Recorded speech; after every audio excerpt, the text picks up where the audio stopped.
Hello, this is UKdisclosure on the 11th of February 2018. I'm just going to run over a few things today in regards to the UK and our secret services. Is there collusion between our secret services and the American secret services?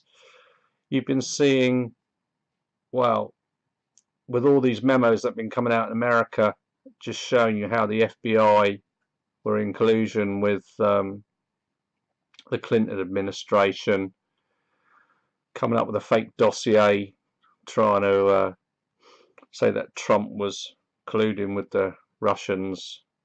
Nothing's been proven after over a year, absolutely zero evidence, yet there's endless evidence that Hillary Clinton and her crew were indeed colluding with the Russians. But hey, you know, eventually they're going to get taken to prison. We'll see. So a little while ago, just before Christmas, you would have saw that the executive order blocking the property of persons involved in serious human rights abuse or corruption was brought about by Donald Trump. And it reads as so: I, Donald J. Trump, President of the United States of America, find that the prevalence and severity of human rights abuse and corruption that have had their source in whole or in substantial part outside the United States, such as those committed or directed by persons listed in the annex to this order, have reached such scope and gravity that they threaten the stability of international political and economic systems. Human rights abuse and corruption undermine the values that form an essential foundation of stable, secure and functioning societies, have devastating impacts on individuals, weaken democratic institutions, degrade the rule of law, perpetuate violent conflicts, facilitate the activities of dangerous persons and undermine economic markets. The United States seeks to impose tangible and significant consequence on those who commit serious human rights abuse or engage in corruption, as well as to protect the financial system of the United States from abuse by these same persons. I therefore determine that serious human rights abuse and corruption around the world constitute an unusual and extraordinary threat to the national security, foreign policy and economy of the United States, and I hereby declare a national emergency to deal with the threat. So we've heard that there's lots of people been taken down with this human trafficking, which also leads on to child trafficking and sexual abuses. You've seen all this coming up like in Hollywood and in the political system. That's only that more and more of that's going to come out. You're going to see more and more of that. So Donald Trump decided that they need to have something so they could take these people down. Now they need to freeze assets as well. So when you've got such people as the Rothschilds and George Soros and the Saudis, you've seen that the Saudis were taken down earlier on. Basically, all the princes were arrested who were corrupt and were part of the human trafficking, etc., and were in collusion with the deep state. And now you see, with all these memos coming out, that they're going to try and take down other people like the Rothschilds and Soros, etc. I don't know if you realise that the Federal Reserve Bank is owned by a private institution. So basically a private institution, a private company, issues us money and issues all the banks around the world money, and then you have to pay interest back on that. So a private entity issues money out of thin air, and then we all have to pay them back that money and interest. So if you think about it, how can you pay back the interest when they're giving you the money to spend in the first place? How do you pay back the interest? Because that interest isn't actually out there, is it, when you think about it? Anyway, I'll let you think about that one. So basically, you're talking of the Rothschild and various other people. You can look into that if you want to, and you can find out a bit more. So this is who Trump was going after. Now in the UK here, we've done a similar thing recently. UK will seize assets held by foreign criminals, say security chief. So Wallace was speaking following the introduction of unexplained wealth orders this week, created as part of the Criminal Finance Act, which allows authorities to freeze assets exceeding £50,000 in value if their owners are unable to explain how they acquire them. Unexplained wealth orders can be used against everyone from a local drug trafficker to an international oligarch or overseas criminal. If they are an MP in a country where they don't receive a big salary, but suddenly they have a nice Knightsbridge townhouse worth millions and they can't prove how they paid for it, we will seize that asset, we will dispose of it, and we will use the proceeds to fund our law enforcement.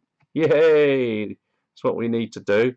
And I think you've been finding out over in America that there's a lot of these politicians that seem to have £1,000,000 houses, and they're on like $150,000 a year.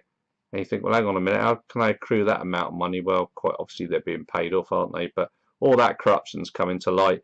So the UK here, we're doing a similar thing. They're not talking about quite as much as what the Trump order was talking about, but at least we're going to try and stop this corruption, stop these money launderers, etc. So, for example, last year, a research commissioned by London Mayor Sadiq Khan revealed that foreign investors snapped up 3,600 of London's 28,000 newly built homes, built between 2014 and 2016. 1 in 6 of those buyers were in the offshore tax havens of the British Virgin Islands, Channel Islands, Isle of Man, and the Cayman Islands. Transparency International, an anti-corruption group, says it has identified £4.4 billion worth of properties in Britain that should be considered possible candidates for UWOs. Transparency International UK told Reuters the UWOs would help combat the fight against dirty money flowing into Britain.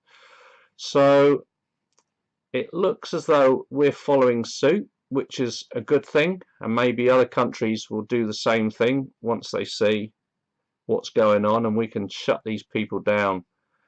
Now, moving on to our secret services, you know, you've heard enough about the FBI, the CIA, the NSA in America, and all the corruptness going on there, the way they're biased towards a certain political party, which they're not supposed to be, and then you've got all the text messages between Strzok and Page coming out, you know, ex-FBI, how they're wanting to take down Donald Trump, and so on, you know, working with Hillary. So, you know, what about the MI6? You know, you hear about the FBI have been part of the human trafficking, the CIA, and, you know, also not just trafficking people, but drugs, etc. So this is an old report, but it's like MI6 covered up child sex abuse ring with connection to Westminster. So yet again, here you're seeing a child sex abuse ring connected with politicians, just as you see in America, and I'm sure it's the same all around the world. But apparently, in this particular operation, they said the ex-intelligence officer who wishes to remain anonymous stated that they did not act upon their findings as it would have blown their cover and because they could not afford to tread on the toes of the Royal Ulster Constabulary. So it's that simple. We don't want to break our cover, so therefore let's just let the child sex abuse ring connected to our politicians in Britain, let's just leave it alone. So you can see the similarities between the secret services running in America. Now, this is just one thing, so I'm not saying the whole system in Britain is corrupt, all the secret services are corrupt. But let's look at another article. Karma Police. Now we're talking about the GCHQ's plan to track every web user in the world. Now, haven't you heard this before? The GCHQ is Britain's version of the NSA. And it's well known about the NSA and their programs to track every web user. Not people who are causing problems, not possible terrorists, but every single person collecting that data. It gets stored in a database, and then at any time they want to look at details about you, they go to that database. So no, they can get round the fact of people saying, oh, well, you're spying on me. Well, no, we're not spying on you. We're just collecting data on you. We might look at it later, but we're not spying on you right now. So whether you agree with that or not is up to you. I personally don't. So the Karma Police Program is detailed in a newly released Snowden document published in The Intercept. It began as a project to identify every listener to every internet radio station, and grew into an ambitious plan to identify every web user and catalogue their activities from porn habits to Skype habits.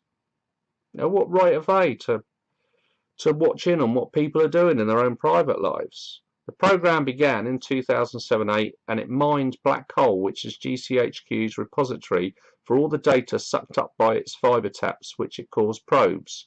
Sounds the same as the NSA to me. It attempted to map IP addresses to people's identities and cross-reference users' identities on various systems and in various locations, collecting them into a web browsing profile for every visible user on the internet. And it goes on telling you exactly how they've done it. These programs were given exotic code names by GCHQ, Social Anthropoid, Memory Hole, Marbled Gecko, Infinite Monkeys, etc. These log different kinds of internet events, search queries, Google Maps searches, and BBS/message board posts. The UK spy agency had an extraordinary view into the world's internet traffic thanks to the number of oceanic fibre links that make landfall in the UK. So that shows you there that the secret services all around the world are probably just the same. They ain't worried about rules and regulations. So hey, but there was also a link you may have heard in the news recently in the United States that all about the FISA memos. With the FISA memo, it was talking about how the FBI went out there and they tried to gather information, which was a load of rubbish. It was basically the dossier on Trump supposedly colluding with Russia, which there's been absolutely zero evidence in over a year. Absolute load of pants. And then they went to the FISA court and used that so-called evidence, which wasn't even true, and to get a FISA warrant to wiretap and spy on one of Trump's administration. Well, not administration. He was in the Trump group, so to speak. And his name's Carter Page. Now the problem is with this is that a FISA warrant means it's actually foreign. That's the first letter of FISA is foreign. Okay, so it's not for spying on American citizens. So Carter Page was an American citizen. So how can they get a FISA warrant on an American citizen? There is a way around it, and this is a well-known thing within the secret services all around the world. They all use each other to gather information. So what they can do is they could go to Britain, to GCHQ, and say, hey, Britain, you know, GCHQ, can you spy on this person for us, please? Because we're not allowed to, because they're a United States citizen. And so therefore they get their information. So this came up recently. You had Donald Trump was getting hit about there's a diplomatic row with Britain on Friday, hours after US officials made a formal apology for accusing GCHQ of helping Barack Obama spy on the then presidential candidate, of which was Donald Trump, obviously. Sean Spicer, the president's press secretary, repeated a claim on Thursday evening, initially made by an analyst on Fox News, that GCHQ was used by Mr. Obama to spy on Trump Tower in the lead-up to last November's election. The comments prompted a furious response from GCHQ, which, in a break from normal practice, issued a public statement. Recent allegations made by media commentator Judge Andrew Napolitano, or whatever his name is, about GCHQ being asked to conduct wiretapping against the then president-elect are nonsense. They are utterly ridiculous and should be ignored. So notice how it's saying that they make a break from their normal practice of issuing a statement. So therefore people will immediately take their statement and go, oh, we trust them, you know, they're the people we look up to look after us. So if they say they are utterly ridiculous and should be ignored, That's what you automatically accept, and you just go, okay, fair enough. Now, obviously, I don't know if that's true or not, but I'm pretty sure something's going to come out. There's God knows how many more memos that are due to come out, so we'll probably find out more about this. But there you go. It wasn't President Trump who said it, although he got the crap for it, which is the normal thing. Anything that the mainstream media can throw at him is what they do. Three intelligence sources have informed, this is the intelligence sources informed Fox News. Three intelligence sources have informed Fox News that President Obama went outside the chain of command. Keep in mind, in these memos and these text messages, we're starting to see that President Obama was well aware of what was going on, the spying on the Trump train. He knew about it. So Obama went outside the chain of command. He didn't use the NSA, he didn't use the CIA, he didn't use the FBI, and he didn't use the Department of Justice. He used GCHQ. So why would three different intelligence sources inform Fox News about that? Maybe they're white hats in these organisations that want to get the truth out. So obviously, as I was saying, GCHQ dismiss all this, and they say it's complete and utter nonsense. We'll see. Also, we have, just to show that they're not all they crack up to be, GCHQ tried to bury evidence as it sought direct communication with its own watchdog. The UK's Intelligence Security Agency, GCHQ, sought to open a special communication channel with its own watchdog, court letters have revealed, sparking claims it is seeking to bury embarrassing evidence of its own activities. And basically what these activities are is doing what the FBI and the CIA have been doing. They've gone way beyond their powers, and they're doing things to spy on people, to gather information that are not legal. But, you know, nobody questions them. This is the problem. So if we move on, now we were talking about the people with money. So, you know, you get this terminology where people always say all wars are caused by religion. Well, they're not actually caused by religion. They're caused by the people with money. The people who have the most money have the most power. It's made to look like religion, so we all fight amongst ourselves. But it's all to do with money. And of course, George Soros has been interfering as per normal. There's a real collusion. Foreign billionaire Soros pumps cash into Brexit reversal campaign. If you're American, you won't know, but our government's been titting around basically on the Brexit. There's plenty of people inside of the political establishment that have been trying to turn this around, despite the fact that it's democracy. The people voted out, so we want out. But Soros, the billionaire globalist and convicted insider trader, has been unmasked as a major backer behind a campaign to stop Brexit. Oh, what a surprise. The Hungarian-American financial speculator, and famous as the man who broke the Bank of England for his role in Black Wednesday in the United Kingdom, has ploughed 400,000 into Gina Miller's former Best for Britain campaign. Miller previously dragged the government through the courts to establish that it could not implement the British public's vote to leave the European Union. What a scumbag. Without authorising vote in the Remainer-dominated House of Parliament. So basically saying just because there's people in the Houses of Parliament who were for remaining, we've got to do it again. Who cares what the people in Parliament say? We, the people, voted. That's democracy. She also used Best for Britain to encourage tactical voting for parliamentary candidates with an open mind on Brexit during the 2017 snap election. She had denied she wanted to actually reverse the referendum result, but leaked details of a national advertising campaign which will launch this month drops this pretense, with its explicit goal being to wake up the country and assert that Brexit is not a done deal. It seems that Gina Miller has done a bit of a turnaround. So this is Gina Miller. And as you know, I mean, Soros, he's had his hand in the EU, trying to get all the countries in the EU. We know about the New World Order. The EU is all part of that.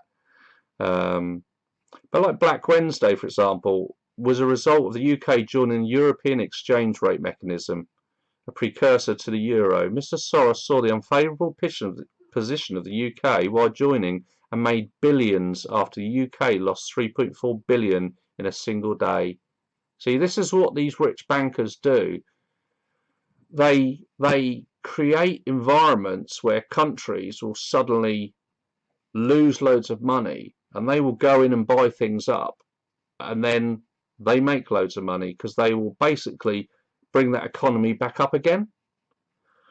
They've done it throughout history, right back to the Napoleonic War, when the Rothschilds basically earned their first big wedge of money, and when they first started coming to power, they basically, from the Napoleonic War, the Rothschilds made so much money, they had more money than the British banks. So they basically were the British bank. So right back in those times, and that was, I don't know, late 1700s, the Rothschilds family were billionaires, and they basically ruled the banking system. And that's continued to this day, obviously, with other people as well. So the billionaire previously said it was possible the UK would apply to rejoin the European Union soon after Brexit. Now this guy, he's just, oh, I'm going to move on from Soros because he winds me up. But I'm just basically trying to give you an idea that you might think that all this stuff is just about America, and it isn't. You know, Soros has had his dirty hand in everywhere. And so the Rothschilds are British, yes, and so they've been trying to influence America.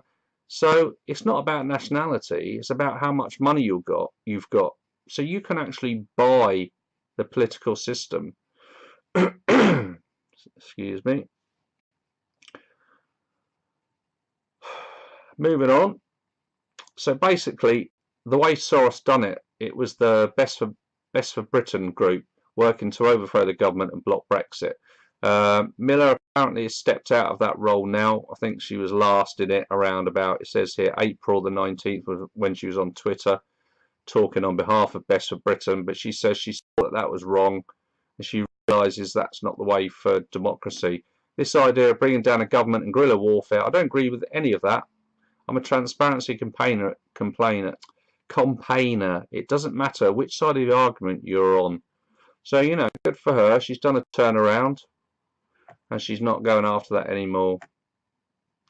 So you've got to remember also that you have all these big companies who have a hand in things, like the CEO of Google, Eric Schmidt. I mean, he stepped down as soon as Trump brought in his executive order where they could freeze assets of these big companies. Eric Schmidt, who, again, if you look into things, you'll find he's had his hand in the pie of just about everything. I mean, why he was even off with the Clinton administration, etc., to North Korea. You'll see pictures of him over there. You know, what a CEO of Google's got to do that. He said that he was over there, something to do with the internet and such forth. But we know Google's corrupt. He wouldn't have stepped down, just like all the other CEOs who have stepped down. And you've got to remember also that the Federal Reserve is a private business. You know, that's run privately, so they can just create money out of the thin air, and they basically control the stock markets of America, which in turn controls the stock markets around the world. I mean, you saw recently, like American stock market, it was just growing and growing and growing and growing with what Trump was doing. As soon as these memos come out, and what happens? The stock market started crashing because they're crooked. They're the money people. They're crooked. The Federal Reserve are crooked. And it says here, you know, some of the bankers in the Federal Reserve: Rothschild's Bank of London, Warburg Bank of Hamburg, Rothschild's Bank of Berlin, Lehman Brothers of New York, Laser Brothers of Paris, Kuhn Loeb Bank of New York, Israel Moses Seif Banks of Italy, Goldman Sachs of the New York Warburg Bank of Amsterdam, Chase Manhattan Bank, etc. So all these people basically are all part of the Federal Reserve, and they basically run the money in the world. That's it. These are the richest people. And you've heard of the Bilderberg Foundation, which is all these rich people. They go and have a meeting every year in some five-star hotel and then decide how the economy is going to run for the next couple of years. What are they going to do? Are they going to bring certain places down so they can run in, buy up all their stocks, and then raise the economy again so that their stocks have stacks of, their stocks become really, really, they have lots of wealth. It's all going on, people. It's all going on. So I just wanted to do a quick short video, to be honest, just to give you an idea that, there may very well be collusion between the secret services around the world, and they're not all they're cracked up to be. You think they're there to protect us, but, quite often you will find that they can be as corrupt as the rest. So I just wanted to bring you that quick vid anyhow. I think I'll do one on the chemtrails will be the next video, because I'm dying to do one on chemtrails. But I just wanted to catch up on some information as regards to the UK and our secret services and what's going on here in our politics. I'm sure that it's going to start kicking off pretty soon, because there's bound to be a feeder stream from the swamp in America. Not only here in the UK but around the world. But that's part of the reason why I started up the UKdisclosure, because I was waiting for something to happen in Britain. There's not a great deal going on at the moment apart from the Brexit, but I don't think that the people against Brexit are going to break through, to be honest. I think Brexit is going to continue, and we'll be out of the European Union. And hey ho, thank God for that. So thanks for watching. Please come back to UKdisclosure. I hope you're all well.